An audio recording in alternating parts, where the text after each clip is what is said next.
Good afternoon. I am Andrea Chisholm with the Midday News. Special welcome if you're watching on onespotmedia.com. A reminder as well that you can download our One Spot Media app in the Google Play Store or the App Store. That's the number 1 followed by the words Spot and Media. The Court Management Services is this afternoon insisting that the court did not order the arrest of the mother of the 7-year-old boy who was sexually abused by his peers at Clarkstown Primary. It's reported that the woman who went to the police station to report the incident was disturbing the nearby court, which was in session. The press release stated that the presiding judge or court did not make any order in relation to the matter. The Court Management Services described the situation as tense and is hoping that the issue will be resolved speedily and in the best interest of all parties. Since the incident, several state agencies, including the Office of the Children's Advocate and the Education Ministry, have launched a probe into the matter. 2 persons have been arrested in Bermuda for the murder of a Jamaican man. The 30-year-old was killed last Friday night while being chased by a gunman in Pembroke Parish. Morland Steed, who was married and the father of a 4-year-old girl, was shot several times before collapsing on the outskirts of Bermuda's capital, Hamilton. Investigators say it's possible that the killing was related to a drugs feud. One of the men arrested in connection with the crime is still in custody. The other man, who is in his early 20s, has since been released on police bail. Morland Steed is the 5th person murdered in Jamaica, in Bermuda rather, since the start of the year. A group of young people is calling for more stringent measures to deal with the rampant increase of corruption in the island. The call came at a town hall meeting with the National Integrity Action in St. James this week. On the Corruption Perception Index, Jamaica was ranked 83rd with a score of 39, moving down 2 places from 2015. One person argued that the government should do more through agencies such as the Major Organized Crime and Anti-Corruption Agency to stamp out corruption. A more collective approach must be taken to fighting corruption. All corruption must be fought, right? All corrupt persons, regardless of race, religion, creed, class, you understand, all corrupt people must be brought to justice because corruption does not affect one of us or a few of us, it affects all of us. Shaquille Hibbert is also calling for more power to be given to the Trevor Monroe-led National Integrity Action.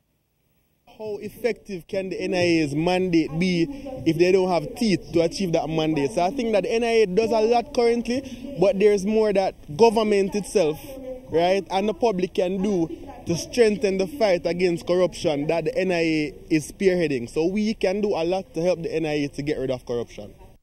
One of the presenters, Damian Green, believes it is time for the young people in the country to take a stance against corruption. It is imperative that you, as the youth population, understand that if you don't take on this challenge, there will be nowhere for you to live in peace.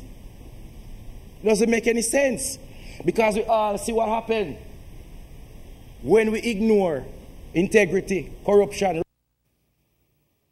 Mayor of Montego Bay, Homer Davis, is adamant that the old shoe market in St. James is not fit for human habitation. Mayor Davis says the facility, which sits on top of the North Gully, does not have the required amenities suitable for businesses.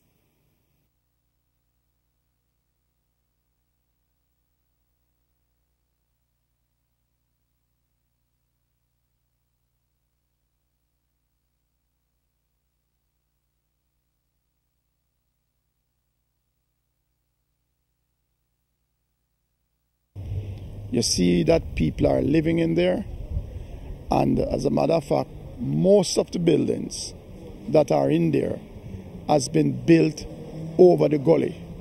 So there are some chambers there that from time to time needs cleaning, and they are not being cleaned. And I'm sure that what might very well be waiting to happen is a disaster where the city of Montego Bay is flooded out one of these days. Because I'm sure that since that drain has been constructed, I am not aware, or I can say since I am at the council, for the last 10 years, I am not aware that there's any drain cleaning takes place below those chambers. So that in and itself is a potential flooding waiting to happen. He says the St. James Public Health Department will be invited to visit the facility to help correct those problems. I will be writing to the St. James Public Health Department for them also to pay a visit to see what remedial action can be taken in order to make the place a bit more habitable. Mayor Davis was speaking to the media as he toured the Old Shoe Market earlier this week. The National Solid Waste Management Authority, NSWMA, is to spend $4 million to repair the access road to the Riverton City landfill in St. Andrew. However, rain is hampering repairs. Executive Director of the NSWMA, Audley Gordon, says the road has deteriorated due to persistent rainfall. The solution to the concern, to the problem, is to fix the road. And the truth be told, what is hindering us is that every time we set out, so we're going to fix, we see a big cloud get up. By about 11 o'clock, rain stays dark, rain starts due. By 1 o'clock, heavy rain, you put your throw in since morning, wash out. A call is being made for more retailers and manufacturers to reduce their prices since the Jamaican dollar is gaining value against the US dollar. It has come from President of the Jamaica Manufacturers Association, Metri Siaga. The Jamaican dollar has been showing strong performance against its US counterpart recently. After trading at an all-time high of $131.31 to $1 on September 15, it ended trading yesterday at $126.75. Mr. Siaga is expecting a decrease in prices. There's a lag, but I hope that people start to price their goods. I know certainly our members start to price their goods at lower rates now that they're able to replace their dollars significantly cheaper. The Jamaican government is taking steps to reduce the use of antibiotics in the country. TVJ's O'Shane Masters explains.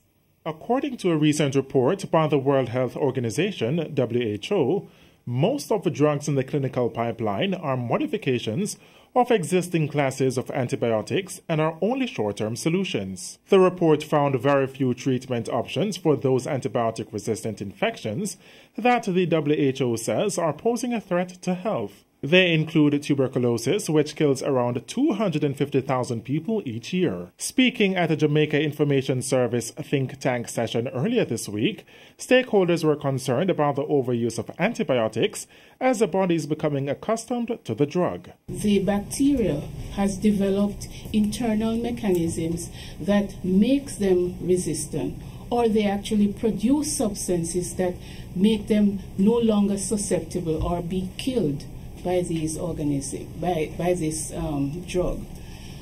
In addition to that, there is also the possibility that they acquire genetic changes in the actual cells that make them resistant. And these genetic changes can... Dr. Lynette Peters is also concerned about people abusing antibiotics. There are lots of times when we even go to physicians and we tell them, please prescribe us antibiotic. I need some antibiotic.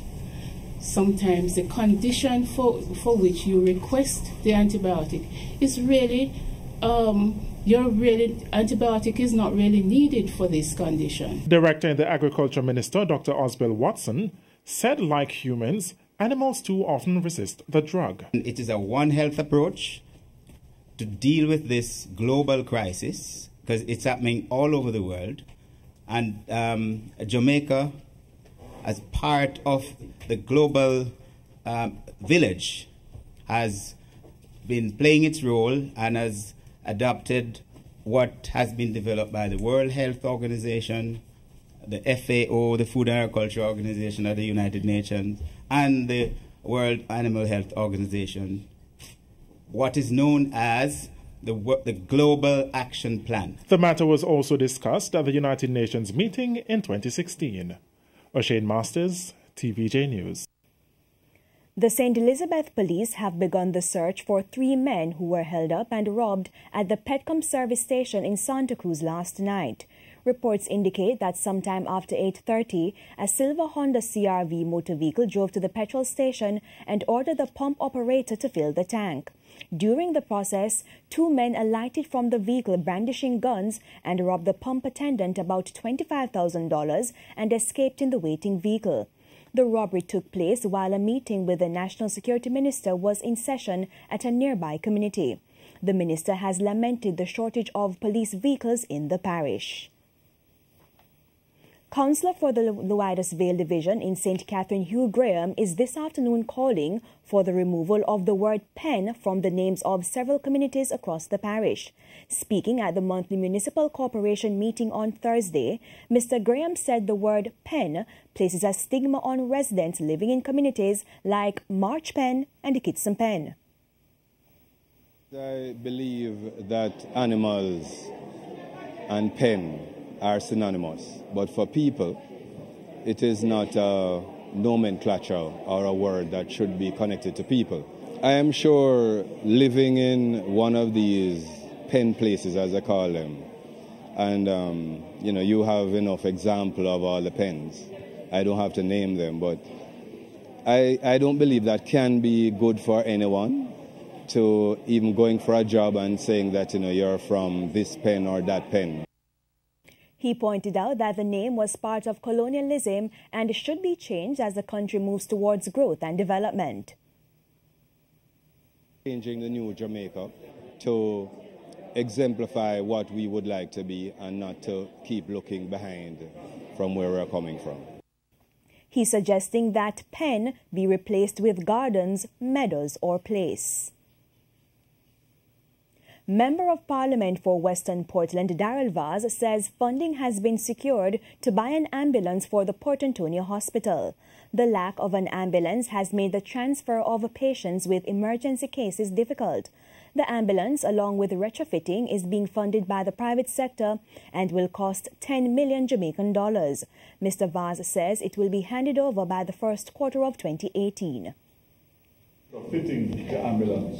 Thankfully, St. Anne's Bay Hospital already did it, so they were the guinea pig. So now we can follow suit in terms of what they did and improve on whatever shortcomings were there. Our ambulance will be used to save many more lives that are lost as a result of the time that it takes to be able to either get to them or to transport them to the necessary facility that they need.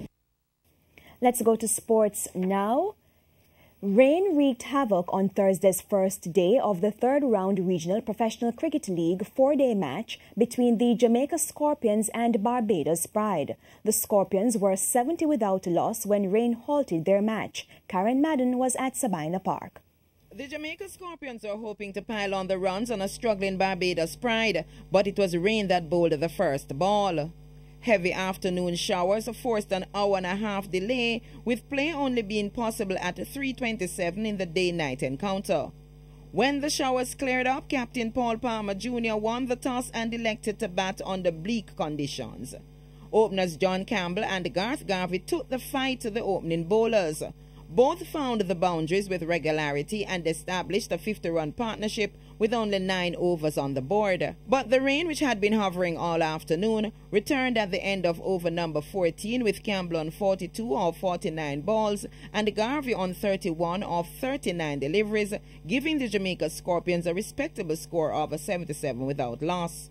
Jamaica's coach Robert Samuels was happy with his team's strong early showing. Definitely pleased. Although for the first innings against Ghana we scored 99 runs, which was disappointing. In the second inning we got to 200 plus. Then against Trinidad we got to 400 plus. So the players have been batting, and today we decided to bat on the pitch. We won the toss of batting and they're 77 without loss. So it's a good start.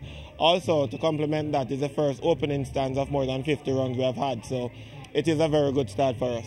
And though struggling, his opposite number, Emerson Trotman, said his team had been looking forward to the contest. First of all, we cannot control the weather. We are aware that the weather has been consistent here in Jamaica, and that's out of our hands. But our start, the Jamaican team started very positive. They look good. They look in good form. They've been working very hard. They seem to be ready for this tournament, and I have to try and get my boys to get things right and maintain the discipline and try and look to pull them back. Both coaches were also happy for the return of their players who had been on Windy's A-team duties and missed the earlier games. It boosts my chances a great deal because on tour in Guyana and against Trinidad, our bowling failed us miserably. The spinners didn't come to the party and we didn't get enough points that we should have gotten because the bowling was just too inconsistent. We have two fast bowlers in Oshie Thomas and Renard Leverage, and then Jacobs is back. Jacobs has been one of our leading wicket takers for many years. So they have boosted my confidence, and I think they have boosted the team confidence in the bowling department. And as I mentioned earlier, batting-wise, we have not been doing so badly. Not having these other players have given the youngsters an opportunity. I mean, it's an opportunity that they should try and grab with both hands. They're good enough, that's why they are in the squad. So I'm not looking back at the other guys that are not here at all, the other senior boys. I'm focusing on these boys now. These are the guys who have to do it, you know, and it's an opportunity for them, as I said. And what we've done wrong, we just didn't bat well. The last couple of games that we played, we just batted poorly in discipline. You know, you have to have discipline. You got to think more, and that's what we're lacking in our batting. The Scorpions currently sit in 5th place on 12.4 points on the 6-team table, with the Pride 1.6 points above them. Karen Madden, TVJ Sports. And that's the Midday News. I'm Andrea Chisholm. Join us at 7 for the Primetime News Package. On behalf of the news, sports and production teams, good afternoon.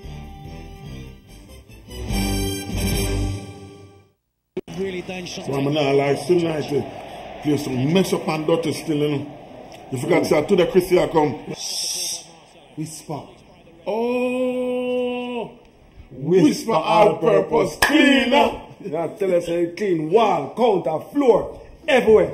Baby, I'm home. Whoa, I knew I could count on you. Of course, honey, you know you can count on me. I know I can count on Whisper. To be number one in the world, you gotta be faster than your opponents.